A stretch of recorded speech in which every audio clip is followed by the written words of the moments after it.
the fans out of their seat. We want to score goals. We want to get momentum on our side, and then on the flip side is when we don't have the ball, we gotta be honest.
Hey, we're live. We are live. Good evening and welcome. Welcome to the Afterburn Soccer Show, FC Dallas Season Preview Edition. We want to hear from you, and in fact, we've already got our buddy Luke here at horse_god. One of the more intriguing usernames on the internet that I just love. I can't get enough of. As we get ready for our 2026 Major League Soccer season, FC Dallas taking the field this Saturday against Toronto FC. I'm Nathan. You can follow me at Afterburn Soccer over on Blue Sky on X. Of course, with me, good friends. Legend himself, Jose at El Chico Carmona, sporting the winter gear. The winter gear. Yeah. Right. Well, I still can. That's right. And rising journalist extraordinaire, Chris at C. Wintus below. And then finally making his worldwide modeling debut. That's right, Colin Coover at Mr. Coov. If you didn't catch him, Colin was featured prominently in the jersey reveal videos. And dude, Colin, quit. Oh, wait. Sorry, Colin. You got a little smudge on your shirt. Oh, yeah, just a little shade. Bottom right there. Just a little. There you go. A little shade to start the show off. But Colin, quit your day job. Modeling 24/7. It's in your blood. It's in your DNA. Go for it. All right. In fact, I think I have it. Here we go. There we got in there. Let's go. In that shot, and beautiful new kit. So let's just start the show with that. Colin, thoughts on the new kit? Hoops are back, right? Yes, sir. So the very first thing whenever we got there, after I signed my little NDA and everything, I was like, right before I signed it, I looked and I was like, let me take a quick little picture. Technically, it's before the NDA. If it gets leaked out, I get hacked for whatever reason, I'm not going to get in trouble. So I did that, signed my little NDA, all the whole 9 yards. I can technically talk about it now because it's expired. But first thing, me and Austin, who was in the videos there, we talked and we were like, hoops are back. And they're not like the 2021 kit where it was like very little prominent, very little hoops or whatever. But this one was fully back to like, I think I did like a kit ranker yesterday for FC Dallas kits, like 2011. Instead of red and white, it's like red and blue. On the authentic jersey, what I like too is they added little accents. It looks like the Texas Star in the blue, and you see it in person. And then obviously the Lamar Hunt logo. And on the back, it has the breathability little like flaps in the back. So one big thing people complained about, and I complained about it too, being a bigger guy. Texas heat, it sucks, and Jersey sticks to you and everything. Those actually help out a lot. We were like bright lights and everything for some of the photo shoot and everything, and like a little like small little office style photo shoot part, which that should be. Some of those shots might be released later. I have some of them, but they should be released later. And it was super hot, but my back like was super cool and everything. The jersey itself, it's beautiful. It's in my top 5 kits all time for FC Dallas, which is not hard recent history, but it's one of those things where it's super easy to overlook. But the hoops are back. I like that they called it a DNA kit, which follows our the DNA match dogs, or dogs on the road, stuff like that. So I like that the the hoops are back for that, and it actually helps the whole not only social media push but also the team culture push as well. So it's really really nice to have those back. They look nice. I'm not a big kit guy, you know. I appreciate the kits. I enjoy them. We're going to see a lot of them, but like, just the outpouring from fans to see the hoops return. I know it means something. I know it brings value to fans who have been following this team for a long time. So kudos to the FC Dallas organization, and to include fans like our buddy Colin making his modeling debut in the promotion of this new kit. Great stuff. Great stuff. We have so much to get ahead to, but of course, opening kickoff this Saturday against Toronto FC. A chance for FC Dallas to start the season with some strong points. We'll get to predictions for that game at the end. We got some ground to cover. But first, let's start with two signings that were announced just in the past 3 or 4 days. First, FC Dallas acquired Joaquin Valiente from Defensor SC in Uruguay, an attacking midfielder, a potential number 10. Chris and I kind of tweeted back and forth about this. Small guy, 5'5", but dynamic. I saw one of his goals scored was a header on his highlights, which I thought for a 5'5" guy, kudos, man. Good for you. Well scouted, though. The nice thing about this signing is that FC Dallas still has a DP slot open. So Valiente does not take up a DP spot, even though he's had some high-quality competition and experience. But could be a sneaky good signing for this team. So, Jose, I don't know how much you've had time to take in this signing, scout this guy a little bit. What are your initial thoughts about Valiente joining FC Dallas as a potential number 10 or a winger kind of role? Well, I like the signing. I also don't like the signing, and the reason I don't like the signing is I was promised a DP10, and we're not getting a DP10. We're not even getting a TAM10, and uh, it to me, I may be in the minority. I probably am in the minority, but to me, this signals that Delgado is your 10, and this guy's been brought in to be his backup or to push him for the starting job. So you have to start wondering. And also, by the way, our midfield is hella crowded. We have way too many midfielders. So this signing, to me, signals some people are leaving. Maybe not at the beginning of the season, maybe by mid-season, and this is a precautionary signing in that case. In case we're probably not going to get, if we do get that DP10, it's not coming until summer, and that honestly, that's what this signals to me, and that's my concern is you bring this guy in to compete with Delgado for the 10 spot to push Delgado, and you're signaling that hey, we're not getting a DP10 till summer at best. So I think that's my take on that. I'm serious. We have way too many midfielders. I mean, your starting guys in the preseason have been Capes, Kaique, and Ramiro, and you still got Paxton, you still got Binyamin, you still got the new guy, not to mention all the young players. I mean, there's just not enough positions to have that many midfielders, and that's I'm getting carried away here, but that is my concern. It's twofold. One, we're not getting DP10, and two, we have too many midfielders, so his signing signals somebody's going. And that's there you go. Not to cheer you up, but it's a very Hunt thing to do. One last thing though before I just wanted to make an observation on the kit, and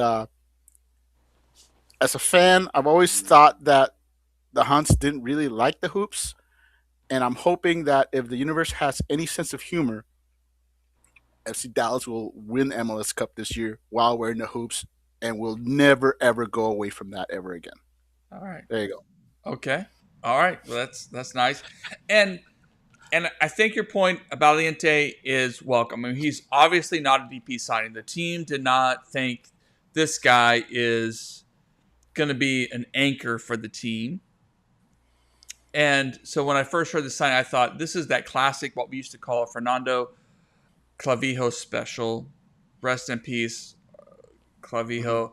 A guy that is, kind of a small risk but potential high award kind of signing. Like if it strikes it out, it's great. If not, hey, we gave the guy a shot. Of course, he's not on loan.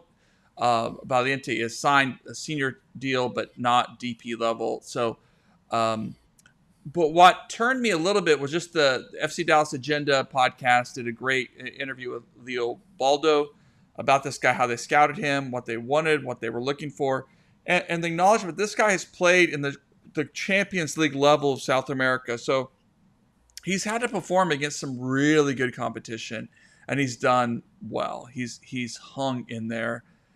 So that has opened me to the possibility this could be a really sneaky good signing that fits the FC Dallas profile. And yet, I hear you. And I hear you too, Jose. One of our concerns this preseason is that Paxton Pomykal, our beloved Paxton, he's supposed to be healthy, and he's still not getting on the field. Maybe the midfield is not as deep. Maybe there are some question marks there that we're waiting to see shake out. But our hope is Paxton gets back healthy. Everyone's hope is. But, yeah, I mean, our buddy Luke here says, did we miss out on another 10 we wanted, or did we get this guy because we think he's good enough and we have greater needs for a DP elsewhere? I mean, that's our question. I mean, that's the question mark of whether, okay, we get this guy, we think he can be a number 10 for this team, and now we still have a DP slot that we can go out and be more flexible and find a defender, a midfielder, a striker. I mean, if Musa leaves, of course, you have another DP slot come open, but it does raise all that series of questions. And at the very least, in the interim, Valiente provides some competition in the short term. I don't know if anyone else has done any deep dive in this guy's. Chris, have you thought about this signing? And we've chatted a little bit about kind of the flexibility of it, which I like. I think kind of means it's a less risk. Even if he doesn't work out quite so much, it's not like we slotted him in at a DP slot, right? Yeah, no, I totally agree. I think one thing we've seen a lot so far, and albeit it is preseason, but some of the formations we've run with the 3-5-2 have almost been kind of like a 10-less, maybe out of habit or just like out of being forced to the fact that we don't really have a solidified 10. But I think we've got a decent rotation in the midfield to where you can run almost like a double 8, with a 6. You have Capis and, maybe this one King Valiente, a Kaique ran some of the 8, which was interesting, with Ramiro at 6. So there's a lot of interchangeable Swiss Army knife type players in the midfield, which I think is good. But to Jose's point, it does feel like it is kind of getting a little crowded, and you don't have your solidified, okay, this guy is this position. It seems like there's a lot of, and maybe it's good, but room for opportunity to take one of those starting spots. And, maybe Valiente is a guy that they like Delgado and he showed some promise last season. He's not it. Let's bring in a guy that might be of similar caliber, a little bit different play style. From what I saw from his highlights, he's a little bit more goal scoring. Whereas I felt like Delgado did a really good job about finding different passing lanes. So I don't know. It kind of gives us a lot of options. I still think, to Jose's point as well, again, you need that DP10. If not, you need to find it somewhere else. Going into the season, if we have one DP with Musa, and then kind of the inevitable thing that's going to happen is he's probably going to get sold. Hate to say it. And then we're now a DP less team. The only other team that's like that is Montreal. And so we're not at that level with Montreal. We're better than that. And most people in this league think that we're better than that. But you can't win without a DP. Unfortunately, that's just how this league goes. So circle back to your point. I do think it was a good signing. Like we've said before, it's not super high risk. You don't bring in a DP, but there's still something there that we need. There's still something. There's another piece that's just, it feels like might be missing. I don't know what your thoughts are on it, but yeah. No, I mean, the 3-2 that we've been seeing in the preseason, it's dependent upon Musa and Farrington, that partnership, and Farrington has had an incredible preseason. The guy is hungry, and there's a chance if he can get into double digits goal wise, it can be a really special season for FC Dallas. And Musa, I mean, it's just the wild card of Musa is if he starts strong, he gets in the World Cup squad for Croatia. Like, who knows? This guy could be sold for a lot of money, and FC Dallas is not going to turn that down. It's just reality. He could stick around. There's just so many variables in all of that kind of that conversation unfolding. So, but we still need that attacking-minded midfielder to sort of balance out that midfield trio. And Kappas has played of the number 10, and I know Steve Davis, who followed the team for years, has talked about he's made some good passes, but do we have that true number 10? And this feels like they identified a guy who could maybe fill that slot, but his price and his valuation weren't at that level. And so I don't have any problem with that. I don't have any problem with making that call. We Totally all agree. want that superstar DP10, but those guys don't grow on trees. They don't just appear. They don't just spawn, in this international game. So you got to find them, you got to identify them, and you got to pay for them. So that number 10 could still be out there. He could emerge through the World Cup, or there could be some other need or some other player that emerges out of the World Cup that they'll have an opportunity to take a swing at. So it's just an interesting, and I think we're all like the same thing, like the Uruguayan soccer league. I don't think any of us are super familiar with the quality of play. So we're just gonna have to wait and see how he makes his claim to minutes on this team. Another signing that we can get to is Brooks Thompson, a third string goalkeeper now, our third string goalkeeper for FC Dallas, a loan piece from Lexington in USL League One. I mean, I like this signing just because I like the USL. I think I'm not that I'm a huge soccer nerd of it all, but like I love the idea of Major League Soccer going out and saying, hey, let's pull up guys from League One, USL Championship, and let's give them an opportunity to show what they're capable of. So a depth piece, certainly, but he has plenty of starts. Chris, I mean, is this guy on your radar at all? I mean, no, but I will say I like the signing too. I think it's a low risk, signing for a guy that has shown that he does have some of the attributes that you look for in a goalkeeper. Obviously, I think that position's pretty much wrapped up with Collodi, and I think Sarah as well was a great signing by FC Dallas. You have two guys that are going to battle for the starting spot, and you bring in a guy that he's young. He's had some experience, like you said, at USL. I love that as well. It doesn't hurt, you didn't spend a whole lot on it, and see if you can. It's like a mid-season loan, right? Is that what I? Yeah. Yeah. Mm-hmm. Yeah, exactly. So, I mean, there's no risk to it, but it might be completely wrong. I went to the Dallas game before it got rained out this past weekend, and I checked out North Texas right before, and I could have sworn I saw him wearing some North Texas gear, and I don't know if he was just there in case maybe something. So, again, it might be completely off base. It might just be solely a FC Dallas guy, but, as someone that follows North Texas, if he's not getting playing minutes with FC Dallas, I'd love to see him develop a little bit too in North Texas. So, right. Yeah, just throwing that out there. Right. Yeah, and I think he did spend time with SKC too. So, yeah, with the SKC Academy. Go ahead, Jose.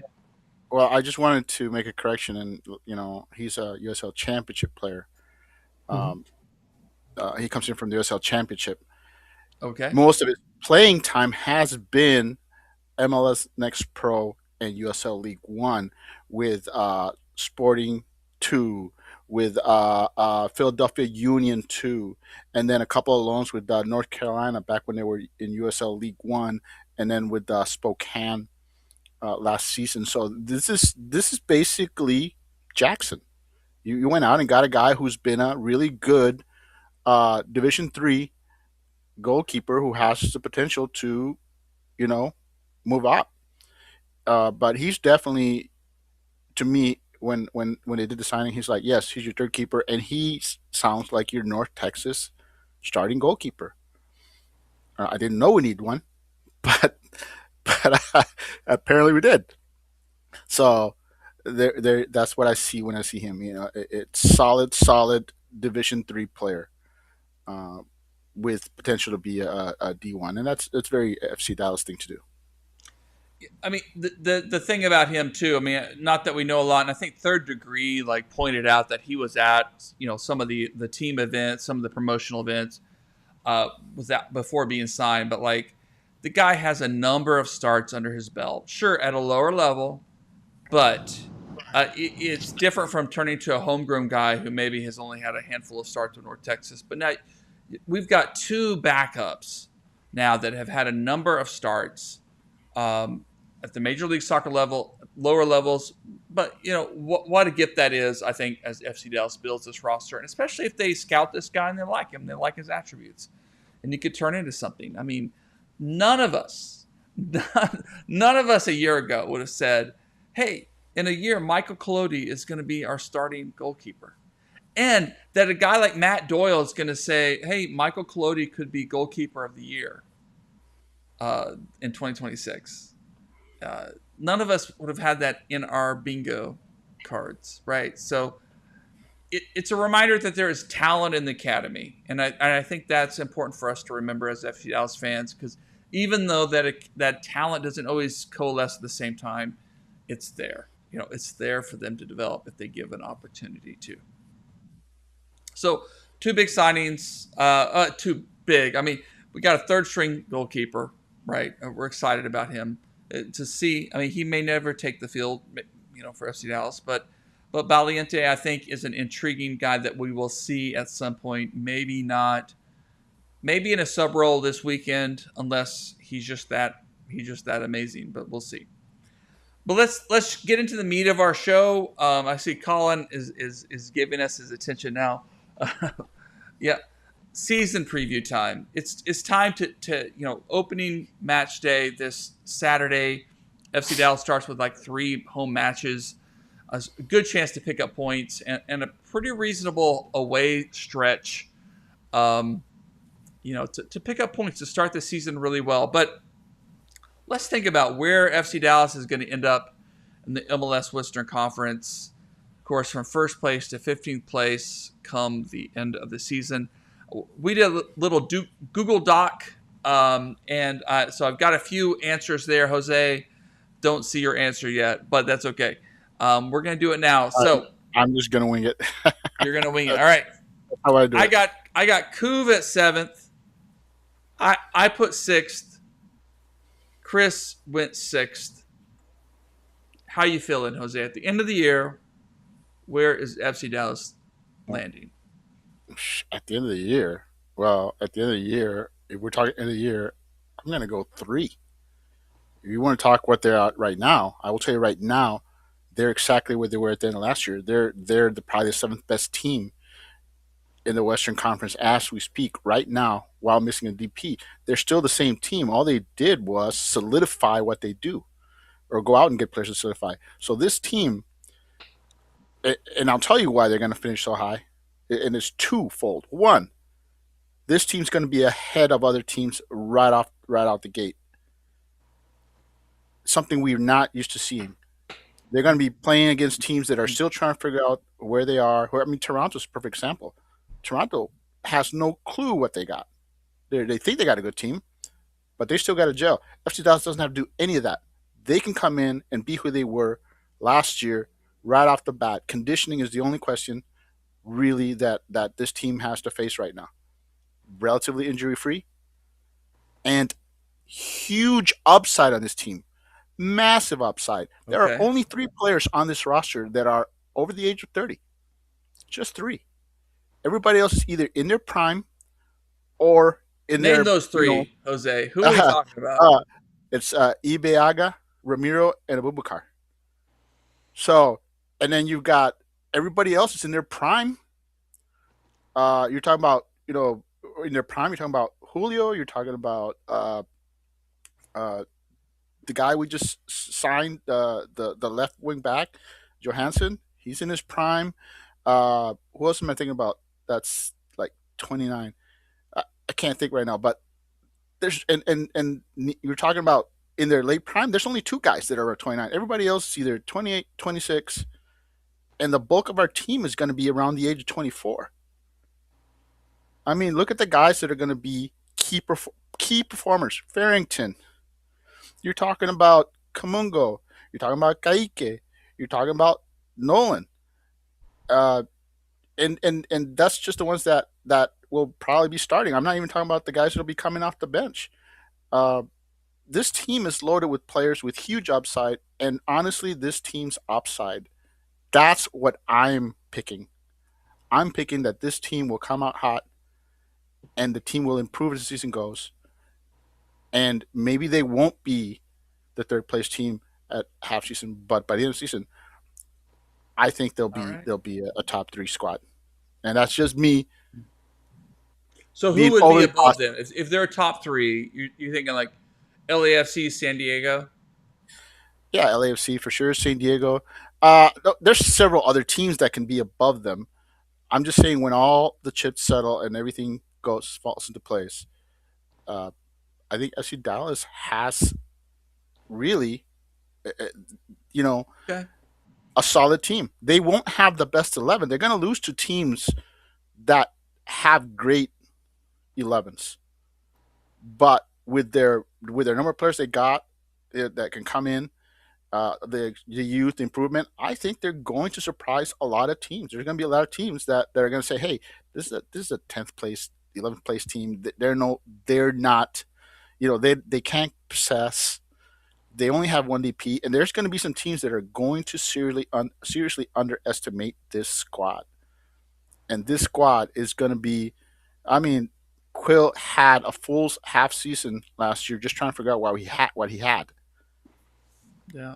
So that's not something you're dealing with this year. This year, you're going to have an actual vision of what you're trying to do, and you're going to have the players that you want. Yes, it's not an incomplete product. It's not a complete product, but I'm telling you right now, this team's probably the 7th best team in the NFC West. In the NFC West, Jesus Christ, sorry, staring at this football jersey is messing me up. Yes, that's right. But I'm telling you, massive upside on this team, and that's what I'm picking on. Colin, respond. You said 6th. I mean, yeah. Go For go. me, Colin. it's gotta be. It's gotta be. I picked 7th, and the reason why is, while FC Dallas had their best season on the road, it was it was an all right performance on the road. Right, we did really well on the road, best in franchise history. But my little note I put on the Google Doc was we have a huge road stretch. I mean, middle of May, on a Wednesday night is when we start our road stretch, and we don't play another game until mid to late August, and that's with about a month off for the World Cup, month and a half off. So we're playing, 4 or 5 games on the road. You get a month half off for the World Cup, where we might have some players playing in the World Cup, such as maybe Johansson, Musa. Hopefully, if he gets called up like he did this past window. So it's one of those things where not many players are going to be. We're going to be training, of course, but it's one of those things. Those players get that month off. Maybe they lose some match fitness. Hopefully, no injuries happen. Knock on wood, and then we play another 7 to 8 games on the road before coming back home. That's a really big stretch of an away game. So we saw that last year with, oh my lord, with one other team. They barely made playoffs. I forgot who it was, and they were predicted to be top 3, top 4 in the I believe it was in the East last year. I can't remember. I'll have to look after this. It's going to eat at me. But it's one of those things where for me, I'm giving grace to our team, because one of the things is, while we have depth to rotate, look at the midfield. I mean, we have so many midfielders we can rotate easily. Center backs, I mean, they're playing everybody at center back. They didn't really start knowing that much in preseason. They're starting Ibby a lot. They gave Abubakar a run, and that could be just, hide your cards a little bit, don't show your cards too often, and just play that, which is what we did last year too before we rolled out our starting lineup. It was a little bit different from preseason games, but not many teams in MLS, even if they have a really good away record, overcome a 10 to 12 game streak of away games. So it's one of those things where if FC Dallas can maintain that, I'm with Jose on where we can finish top 3, top 4. I think this team is not a star-studded roster like a Miami or an LAFC or a Cincinnati, where they have amazing players in each position, that star players, but they have a team that's made up of good, consistent MLS players that know how to play in MLS. They've got their identity already ready to go. They have multiple players that can cover in multiple positions. You got multiple center backs that can play out wide, like Shaq, who's going to play like that right center back, right back hybrid. Kumunga can play that winger, wing back hybrid. Nolan can play DM if for some reason 6 midfielders die in the middle of the season. Like, it's just something you never know what can happen. But I don't see, given FC Dallas' track record of also being in the summer, granted they won't be at home for the heat, but they always have a mid-season slump, granted except for one season under Pareja. Or 2 seasons under Pareja, and even then we had a little bit of a slump the year after. So it's one of those things where returning to the mean, but also remembering history. If it tells us or repeats us, it's going to be that the May to August is going to be a struggle. But once we get back in home in August, hopefully we have enough points from home games at the beginning of the year to make up for those drop points if we have a midseason slump or wave form drop in the summer. But that's why I went with 7th.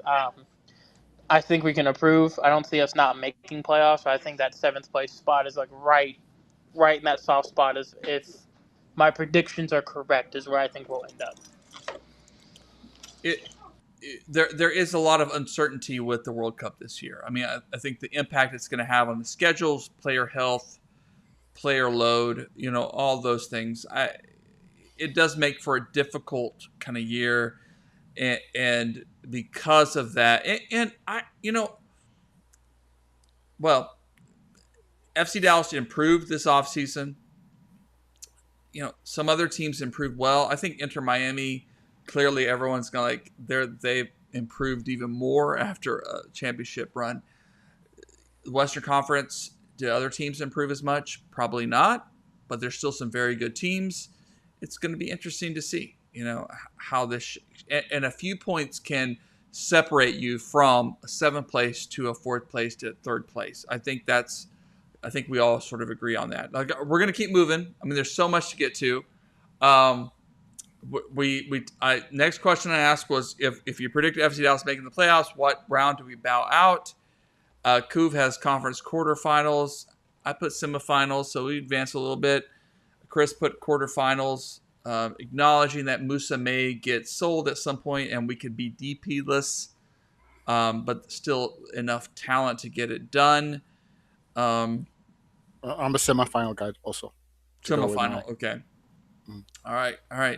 I like, Chris, I like your confidence. I like the sense that, and that's what I kind of feel too. Like, there's a lot of depth. You look at a Seattle.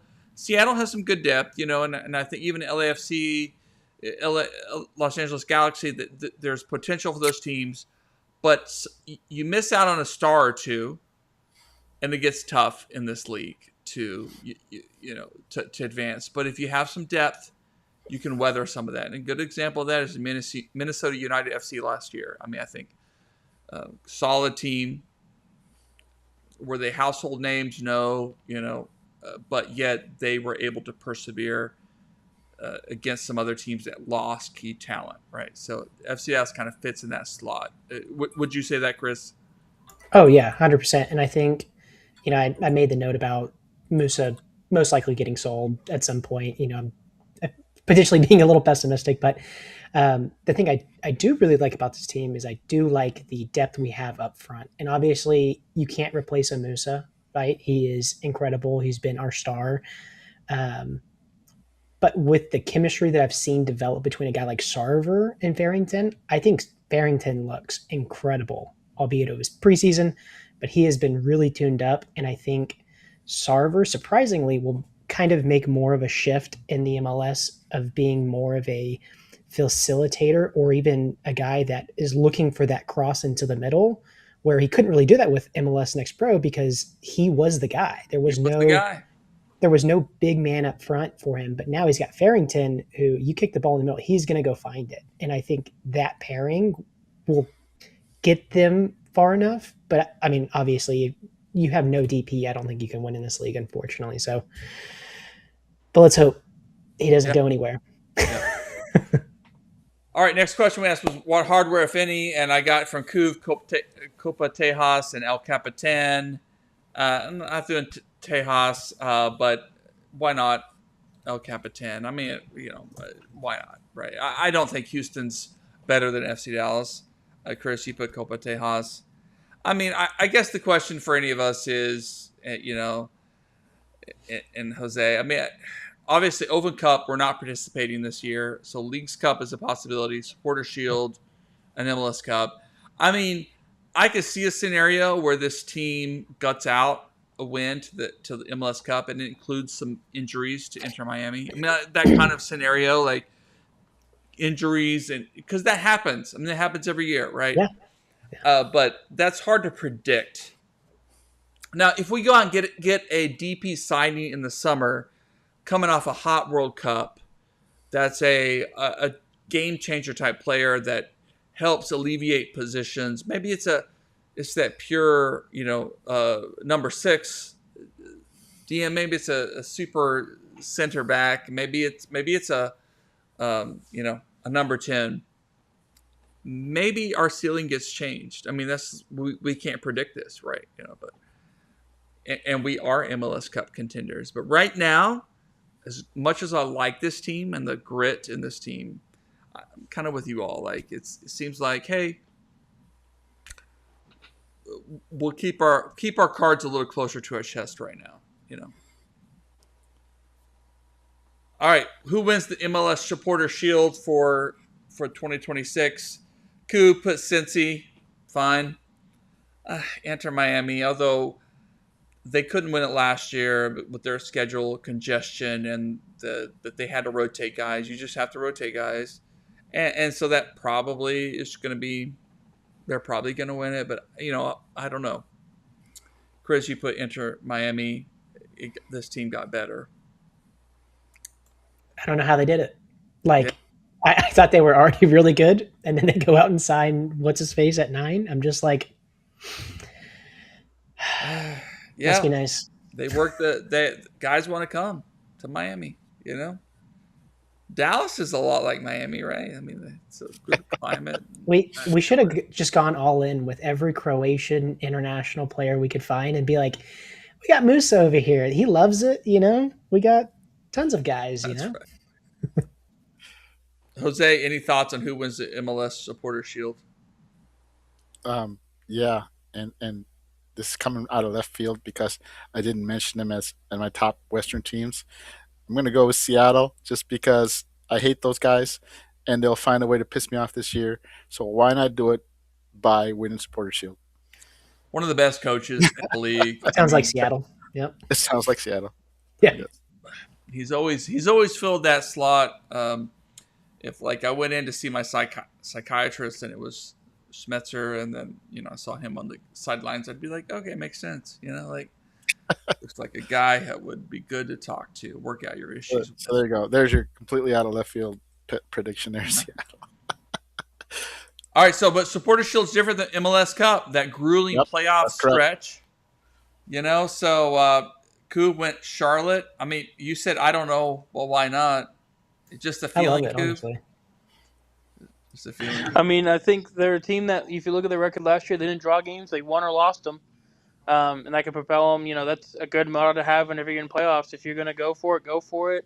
They didn't lose anybody in the attack or the defense. They lost Petkovic on loan to Seattle, but they could recall at any time. They added Henry Kessler at center back, which I think is a really good Milanda replacement. Kessler's been a really good center back in MLS. We thought we were going to get him with him visiting the Frisco downtown hall, which makes no sense randomly, but maybe he just wanted to come see a real soccer club in a real stadium compared to St. Louis. So who knows? But it's just one of those things where he we thought we were going to get him, but Charlotte ended up getting him. So just one of those things that we ended up getting him, and I think Charlotte will be better that way on defensive ends as well. All right. I mean, I can't go against Inter Miami right now. Vancouver had it. Vancouver had it tied up, and then Inter Miami just did. Messi just did Messi things, and it's just like, what do you do? What do you do against those kinds of passings? And Chris, you put Inter Miami as well. Inter Messi. That's the tongue twister. Yeah. Jose, you want to add something to that? Who's going to win MLS Cup? It's going to be Inter Miami, of course. Yeah. And Although, of course, I think we'll all celebrate if they don't. Yeah, and it might not. This is the reality of Major League Soccer that Messi discovered as well.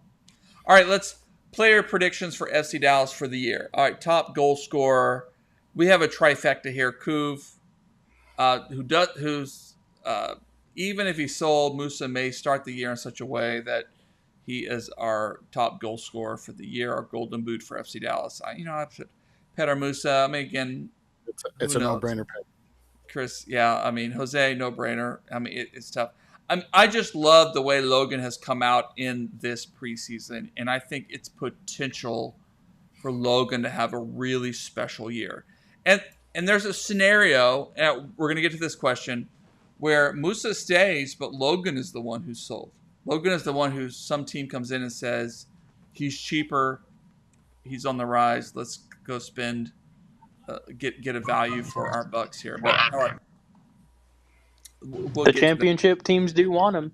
They do want him. So I'm just gonna go put that out there. Please don't, Goof. Well, I'm gonna put something worse out there, worse than championship teams wanting Farrington. And I'll tell you something that has been slept on, that really concerns me this season for FC Dallas, and that's something that no one's really talking about, and that is the change to the MLS interleague trades. Now, in the second half of the season, where eventually Miami is down, they got an injury or something, let's say to one of their strikers. There's nothing to stop them from saying, "Hey, FC Dallas, we'll give you $15 million for Farrington." And FC Dallas can say, no, this guy, okay, we'll give you $20 million. And let me tell you this.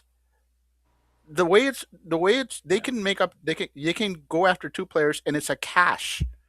That means very aggressive owners with deep pockets can offer a ridiculous, I cannot believe they paid that amount for that player type offer to teams like FC Dallas.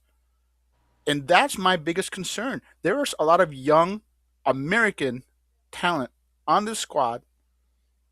There's nothing to stop a team with deep pockets who has a legit dream of winning MLS Cup and isn't BSing about their seriousness for them to say, name your price. We want X player from your roster because we have no more international spots and we need some American players on our roster to balance us out. That's my concern. And if Farrington leaves before Musa, it will be that. It'll be Farrington playing for your LAFC or Inter Miami or Seattle. I was just about to make that joke. Imagine Seattle goes out and grabs him. That's coming. And that's my biggest concern, something that no one's talking about, that other teams in other countries deal with all the time. We're going to get a taste of that in MLS this year. Just a taste. But it's going to be there. It's a good point. And we have seen Logan rise, and I think his hunger this year to get into double digits goals and the way he's come out in this preseason, the dude is ready. And on one hand, as an FC Dallas fan, it gives me a little bit of relief because if Musa's sold, we can be like, dude, let's re-sign Logan to a DP contract, a U23, whatever, however it works financially. Pay him a lot of money. and keep him like he's our guy because he could be our guy, But on the other hand, I could see teams going like, we're not going to overpay for Musa. We're going to overpay for Logan and get a guy who's younger and who's still emerging. It's and you're right, within league. I mean, who knows? And FC Dallas is going to find that hard to say no to, as they should. I just want to say one thing before we move on. If there are any teams listening to this podcast, Ibiaga is a great striker number 3. If you need to fill a position, we'll take a couple mil for him. By the way, I love your podcast. I was listening. Yes, that's right. I agree. And by the way, I love your podcast. And by the way, I love your podcast. Pause that. We love your podcast, sir. Thanks, Coach Cano. Yes, no, I was trying to, so people hear it, they say no. It was garbled conversation, right? No, wait, that was Ibiaga. I'm sorry. Yeah, we want. Yeah. What are we doing? What's the point? Yeah, okay. I have some little audio clips pulled up here. I forget to use them. That's awesome. But yes, Ibiaga is just emerging. He is right. He's a potential designated player. I mean, that's just what I'm saying for some of these teams, right? Hey, I mean, I like Ibiaga, but he doesn't stand up to Abubakar. In all honesty, I forgot about Abubakar. Yeah, man. Abubakar, 6'8", hair extensions not included. Yeah, we've That's got extra. some talent. We've got some unscouted talent on this squad.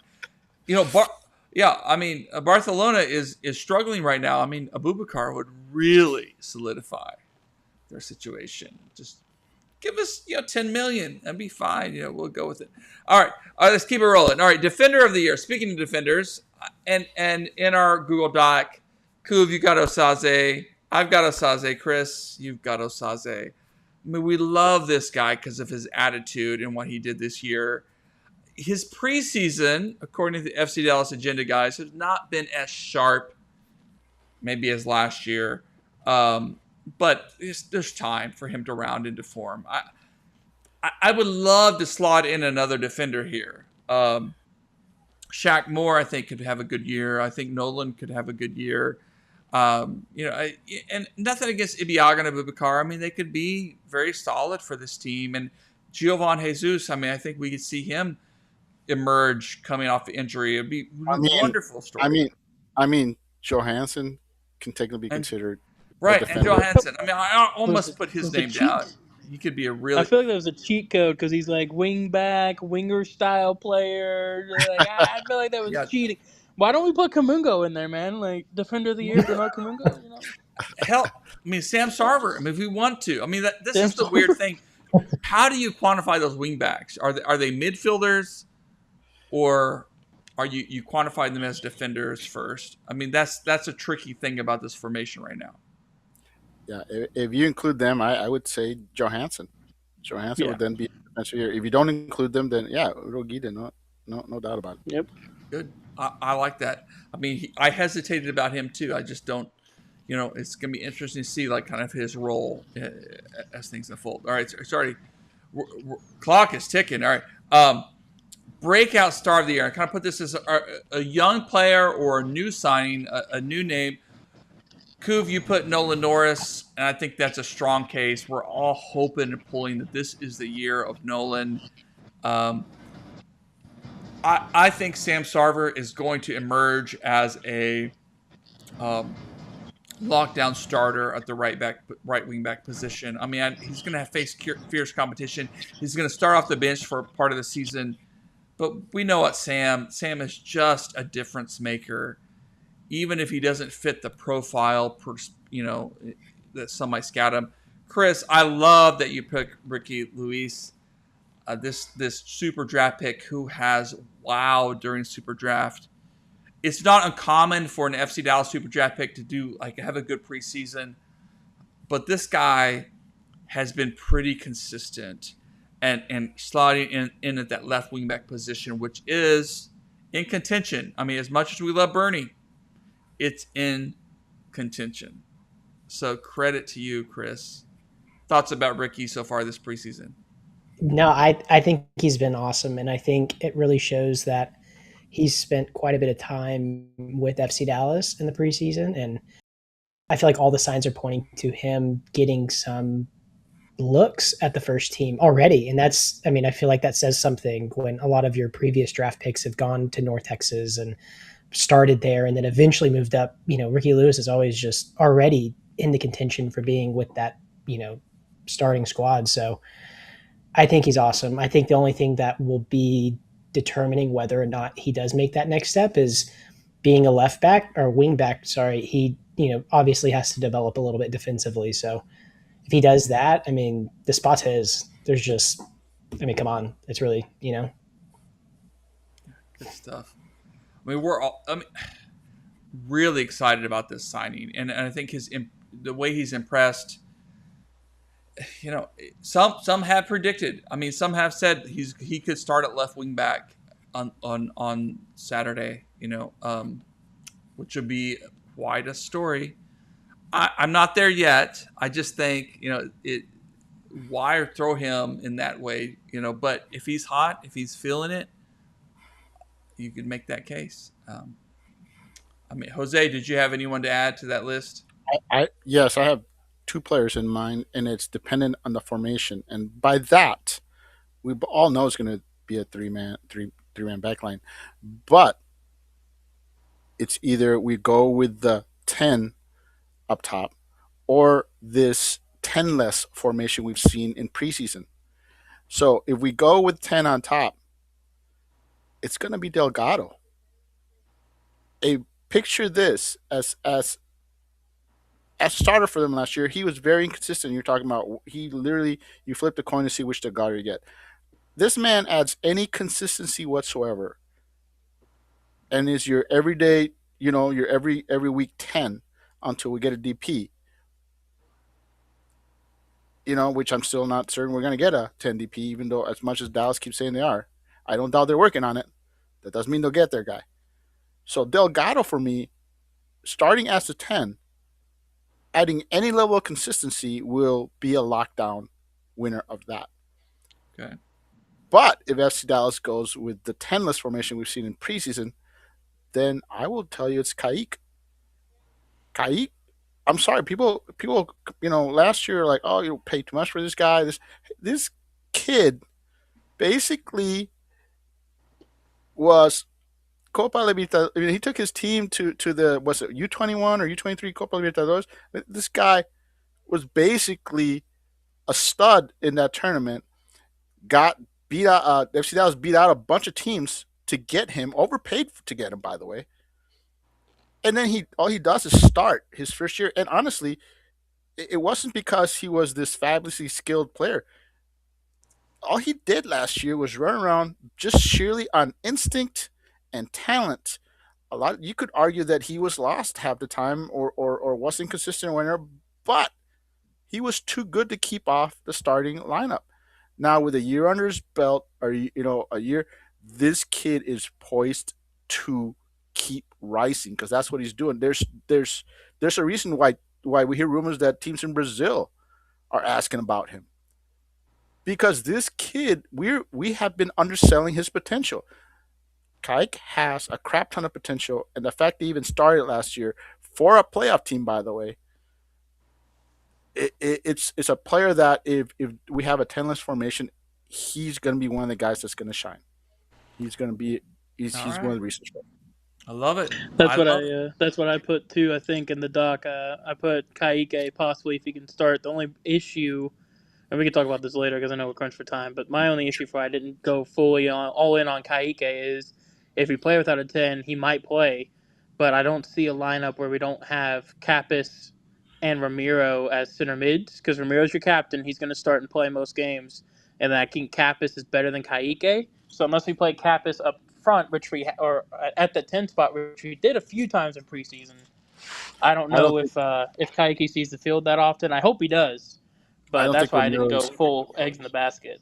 I don't think Ramiro is your every week starter, and that's my honest opinion. Is he's a player who is going to be a massive player off the bench, but if he's starting for us, I think that's an issue. We have a lot of talent, a lot of young talent around him that frankly, nothing against him.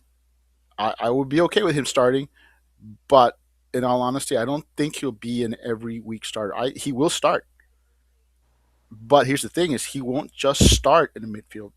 He'll start at one of the wing positions in times of need. I think Ramiro will start at center back if you ask him to. This guy is an amazing leader, and yes, he'll get his starts, but I don't think he's going to be an every week starter. All right. A lot of uncertainty. All right, we got to keep rolling here, guys. All right, top homegrown player. Kuv, myself, Chris, we all went Michael Collodi. And we thought about Nolan. I mean, we all did think about Nolan to some degree. Could be a huge year for Nolan, and we hope it is. But Michael Collodi getting mentioned by Matt Doyle as a potential one of the best goalkeepers in Major League Soccer. And if he starts this year off on a tear, he could enter World Cup, United States men's national team kind of conversation, which is crazy, but yet possible with just how things are in this crazy. I mean, it would be a pretty wild turn of events, but yet, he could get himself in that conversation, which would be something else. And as a homegrown guy who went to Columbia, did his time in college, and did his time in North Texas, and then has emerged enough so that this team felt like pretty comfortable selling Martin Paz. I mean, it's just quite a turn of events for the guy. I mean, Jose, anything you want to add to that?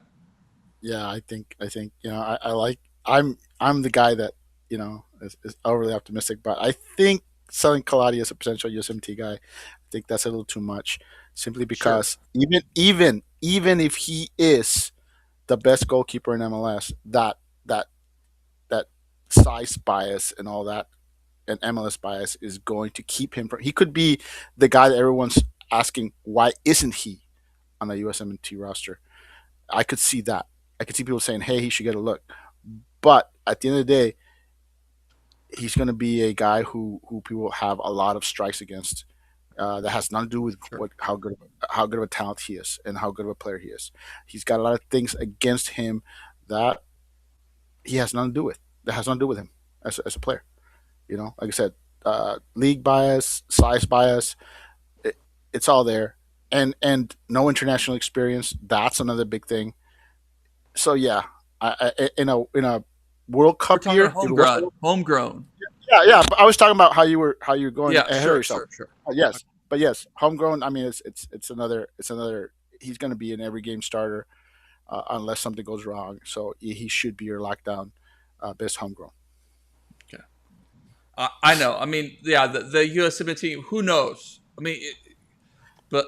Yeah. Sorry about that. You missed your team. No. I mean, and I think it's just the reality that United States men's national team, there are some question marks at goalkeeper, which has been kind of rare in the U.S. men's. And I'm only saying that because it's a World Cup year. If it wasn't a World Cup year, then yeah, absolutely.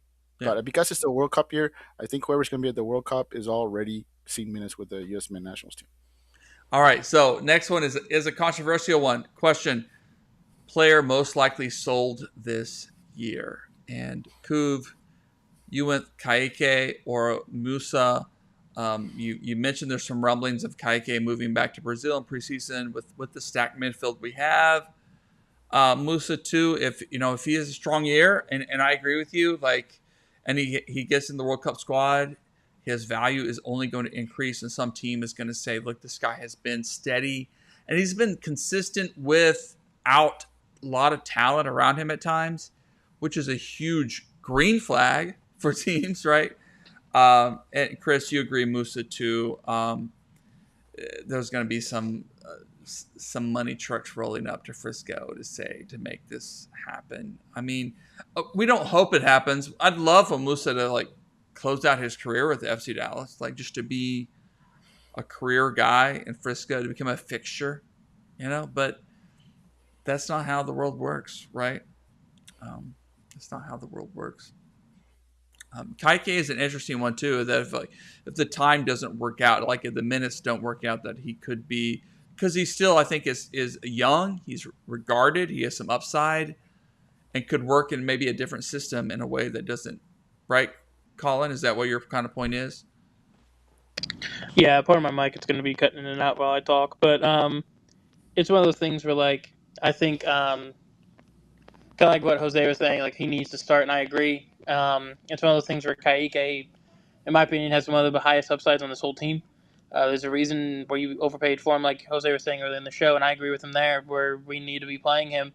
It's just knowing how Quill sees his guys. I know Kaique is regarded, but not seen as the starter he was last year.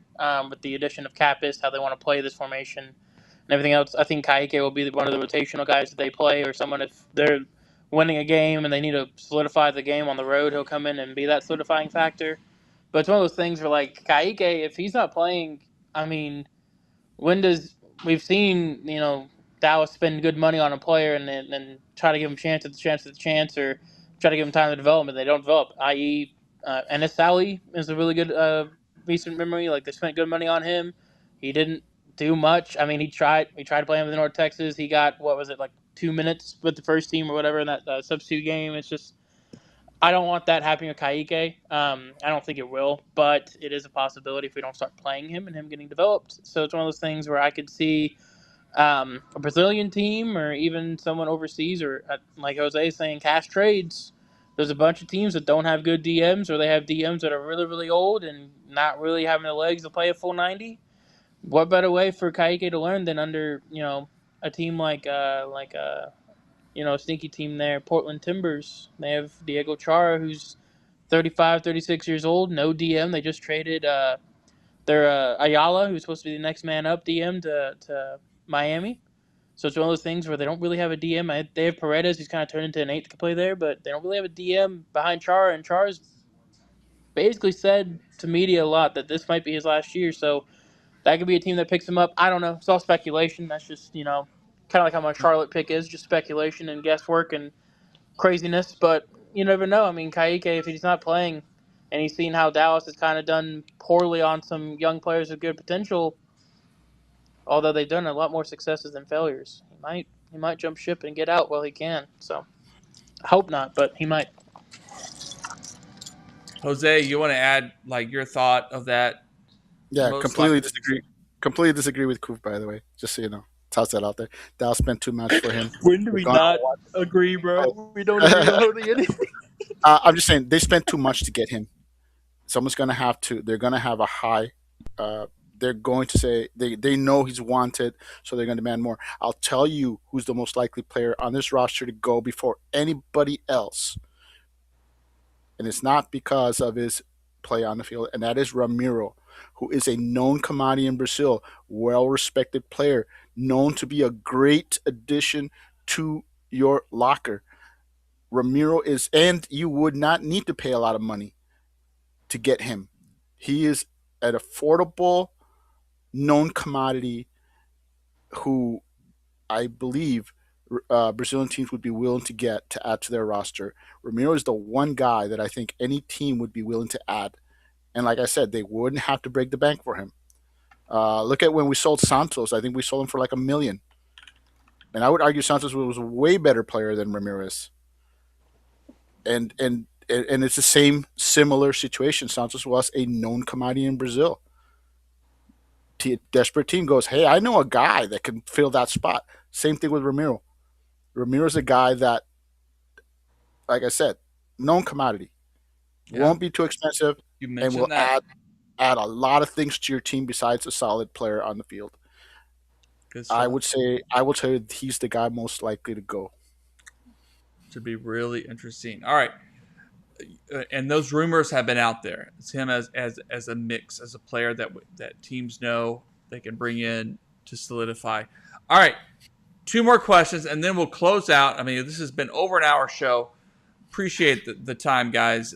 And we'll close out with, of course, opening match day predictions. But first, MLS MVP of the year. Let's keep it tight and short. Kuv, going with Son Heung-min. I also went Son Heung-min. Chris, you went Messi. All good choices. I mean, Jose, anything you want to differ from there? we'll make it Messi. So it's 2-on-2. Yeah, it's hard. I mean, it's hard, and especially messing with that squad. And Son Heung-min, I mean, we've all been delighted by his play. So, and you could make a case for Boanga as well. I mean, Boanga, there's rumors about him being sold, but I'll be cheering for Boanga to be the winner out of the three, but I think it's going to be Messi, and not necessarily because he's better than Song. yeah. just on name, and I mean, don't get me wrong, he'll have the stats to back it, but in a close race, Messi trumps everybody. All right, and then World Cup. It's a World Cup year. World Cup's happening. I did not win my lottery for tickets here to watch the third match of the USA play whoever they're supposed to play. And I'm kind of thankful because it would have been $700 in my budget that I didn't really plan for. But hey, you got to swing. You got to swing for the fences every once in a while. So who's going to win the World Cup? Couve, unbiased, Spain, but biased, USA. I'm also saying it's the USA's year. I think there's a lot of guys rounding into form. It could be a really special year for the USA. And I'm not even saying that bias. I just think being at home, also with immigration custom enforcement being such assholes right now. But okay, that's political. There could be some national teams that stay home, and maybe USA will just win by default, which is what it's supposed to. But Chris, you said Spain, but number one in the world, and you're right. It's hard, but it could be a very wide open World Cup. Jose? It's going to be an American team, and I will put my money on Argentina. Okay. Argentina. A good mix too. I mean, it's home field is a huge advantage, and there's some American, and I mean some teams from the Americas that will have massive home crowds here in the United States. And don't forget, some will play in Mexico, some will play in Canada, but I guarantee you that they'll have bigger followings than some of the European squads, and they will be like playing on a home away from home. It will not be a neutral field for some of the American squads, and I think that's going to be huge. And I do expect it. Even if I'm wrong about Argentina, if it's not Argentina, it's going to be Brazil. It's going to be somebody from the Americas that walks out as the champ. Good stuff. All right. Opening season is here. It's Saturday, y'all. We waited. It seemed like it was going to be a long off season, and it's here. So Toronto comes to town. Toronto, certainly a team in the mix, a team resurging, a team trying to figure things out. But a good matchup for FC Dallas should be 3 points on Sunday. Let's do our prediction to close out the show. I'm going to lead off things. I'm going to say a 3-0. I'm going to say a brace from Logan Farrington. I think Logan opens his campaign and makes a statement over his intent on the year. Musa probably grabs a goal as well. 3-0 victory for FC Dallas at home. Couve. Oh, Couve's busy. Let's come back to Couve. Chris. I'm going to go a little bit more reserved. I'm still going to go 2-0 FC Dallas. I think first game of the season, we seem to be the team that has gelled the most and carry over from where we were last season. I'm going 2-0. Okay. Jose? I'm going to go with you and say it's 3-0, although we will all complain that we didn't play well. But it's going to be 3-0, but it's going to be more of a opportunistic 3-0 instead of a so I think it's going to be a PK, a header, and only really one goal from open. So I think it's going to be a scrappy 3-0 win. It'll be a win, 3-0 win, which should be impressive. But it'll be a win, even though it's a 3-0 win. It's going to be a win where no one's really impressed, because that's just the way it is. Colin, prediction for Saturday. My mic's definitely messing up. Hopefully it stops. I'm going to go 3-0. Toronto just sucks, I'm going to be honest. They're good defensively. They have no striker. They're not going to score. I'm going to go 3-0. I think Musa gets a brace, and then You know what? I'm feeling spicy. Bernard Kamungo is gonna get some lucky bounce in the box and bang it home. 3-0 win for Toronto for Dallas against Toronto. I love it. I love it. Well, let's leave it there, guys. We appreciate you. Appreciate the time. Stayed an extra long show, getting some previews. We'll kind of parse some of this material out, post it on the site as well. But over the course of the week, thanks so much for joining us tonight. You are a gift. Enjoy the rest of your evening. Catch us, of course, those who are watching at afterburn.soccer on X, wherever you find podcasts. Dallas till we die. We'll post the audio. We'll look ahead to what is an exciting season to come. And more in North Texas as well on the way. All right. Good night, everybody. Good night, guys.